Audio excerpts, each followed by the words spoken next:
9 விஷயத்தில் கவனமாக இருக்க வேண்டும். இதுதான் நடக்கும்.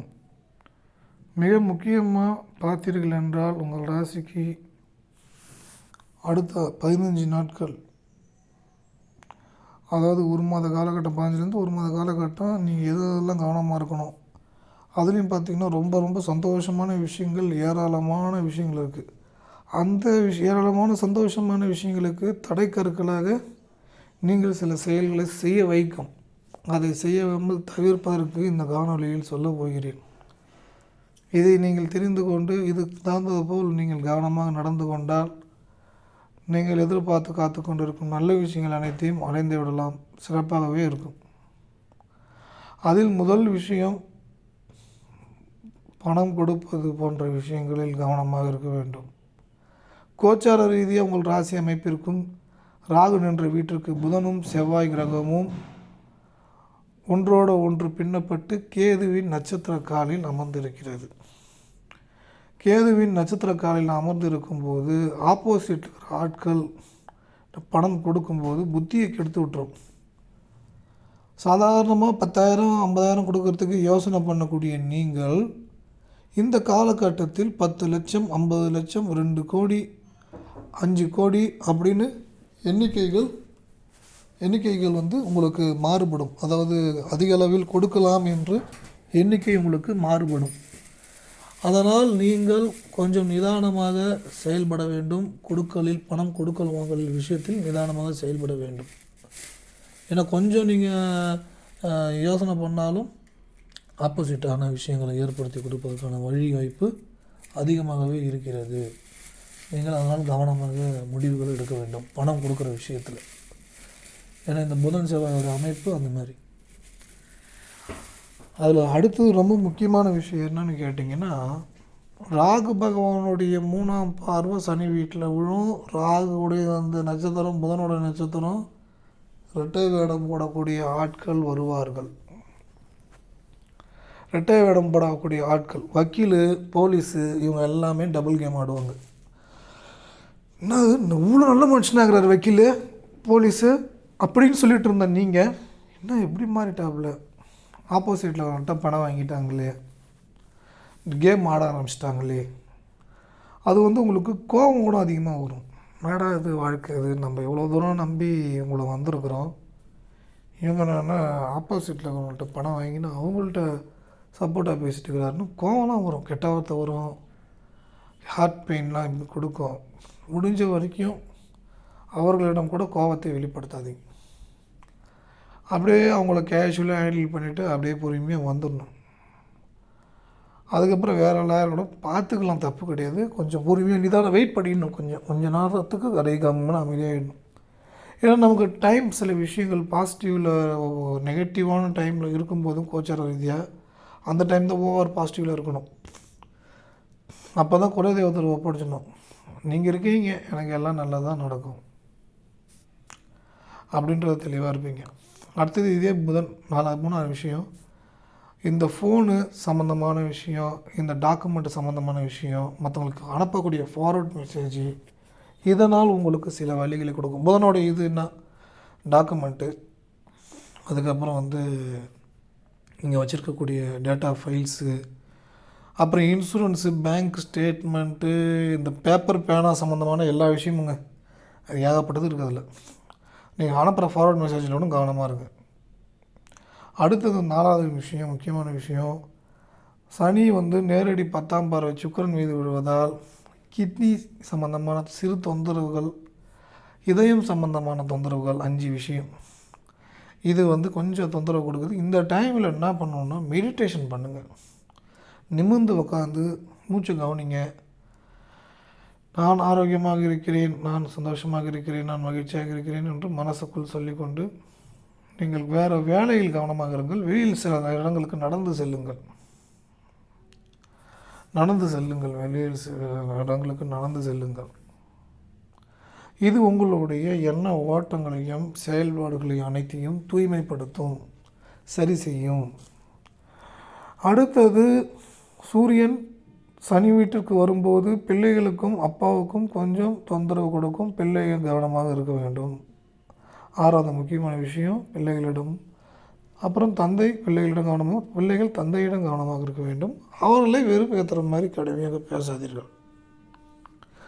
அடுத்தது உங்களுக்கு ஒரு பண வரவு இருக்குது. அதுதான் இங்கே விஷயமே. ஒரு பெரிய தொகை வரப்போகுது. அந்த பணத்தை எடுத்து வேறு யாருக்கா கொடுக்கறதுக்கு முயற்சி பண்ணுவீங்க. அதை மேக்ஸிமம் அவாய்ட் பண்ணிக்கங்க. அதை வந்து கோல்டு, ரொம்ப பாதுகாப்பான இன்வெஸ்ட்மெண்ட்டு எதுலையாவது போட்டு மறந்துடுங்க.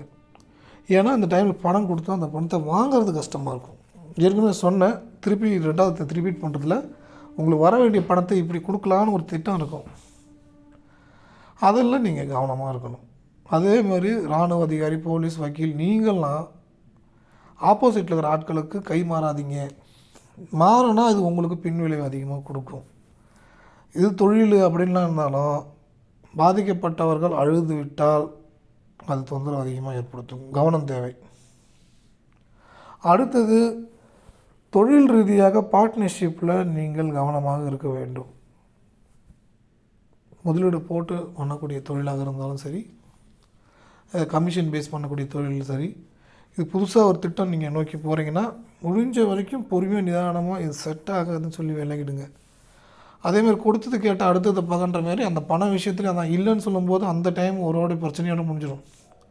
கொடுத்துட்டுனா அதுக்கப்புறம் வருஷ கணக்கில் எடுத்துகிட்டு கிடைக்குமான்னு இயங்க வைக்கும். அதேபோல்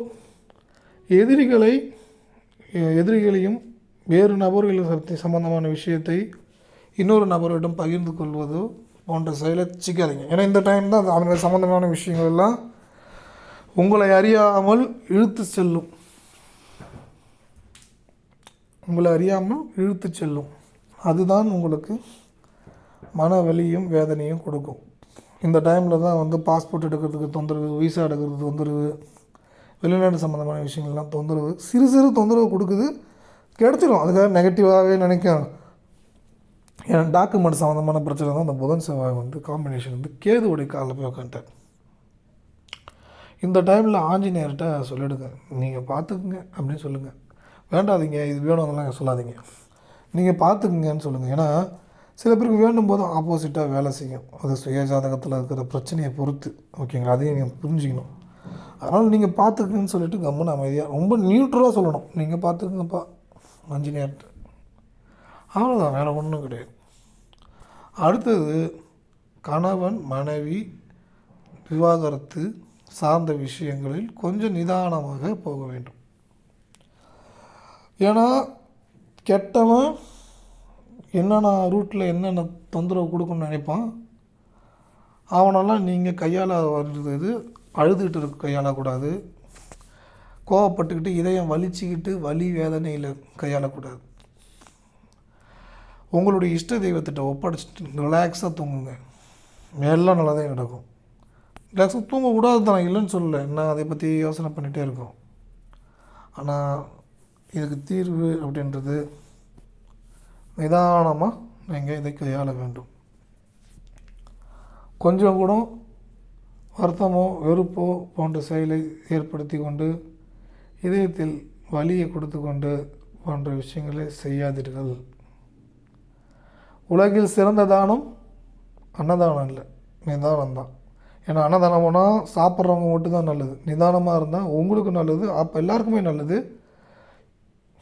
தொடர்ச்சியாக அன்னதானம் பண்ண முடியும். ஒரு நாள் பண்ணுற அன்னதானம் இல்லை. அதுக்கு தான் நிதானம் வேணும். நிதானம் இருந்துச்சுன்னா நிரந்தரமாக அன்னதானம் பண்ணலாம். ஏன்னா அதுக்கு பின்னாடி அவ்வளோ அர்த்தம் இருக்குது. அதை நீங்கள் உங்களுக்கே தெரியும். தெரியாதவங்களுக்கு இதை யோசித்தாலே புரியும் நிதானம் எவ்வளோ தேவைன்னு.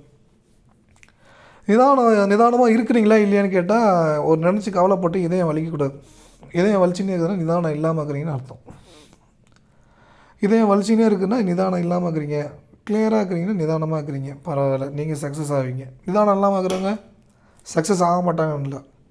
நீங்கள் தியான பயிற்சி பண்ணணும், இஷ்ட தெய்வத்தை கெட்டியமாக பிடிச்சிக்கணும், எல்லாமே சிறப்பாக இருக்கும். ஓகேங்களா? இந்த காணொளி உங்களுக்கு உபயோகமாக இருந்ததுன்னு நினச்சிங்கன்னா உங்கள் நண்பர்களுக்கு பகிர்ந்து கொள்ளுங்கள். அப்புறம் கனடா நாட்டில் வேலை வேணும்னா இந்த +1 416 357 0739 இந்த வாட்ஸ்அப் நம்பருக்கு கால் பண்ணுங்கள். வேலை உங்களுக்கு கனடா நாட்டில் கிடைக்கும், நல்லது நடக்கும், நடந்தே தீரும். அடுத்தது, இந்த காணொளி உபயோகமாக இருந்தால் நன்கொடை அளிக்கலாம், எதுவும் கட்டாயம் இல்லை.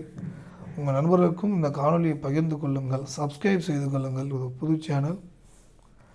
எல்லோரும் நல்லா இருக்கணும்னு சொல்லிகிட்டே இருங்க. உங்களுக்கு மனசு சாந்தமாகிடும். கெட்டவங்களும் நல்லா இருக்குன்னு சொல்ல பார்த்தா நமக்கு நல்லது நடக்கும். இதை நீங்கள் புரிஞ்சுக்கணும். எல்லோரும் நல்லா இருக்கணும், எல்லோரும் நல்லா இருக்கணும், எல்லோரும் நல்லா இருக்கணுன்ற வார்த்தையை மனதுக்குள் சொல்லிக்கொண்டே இருங்கள். எல்லாமே நல்லதே நடக்கும். மீண்டும் ஒரு நல்ல சந்திப்போம். நன்றி, வணக்கம்.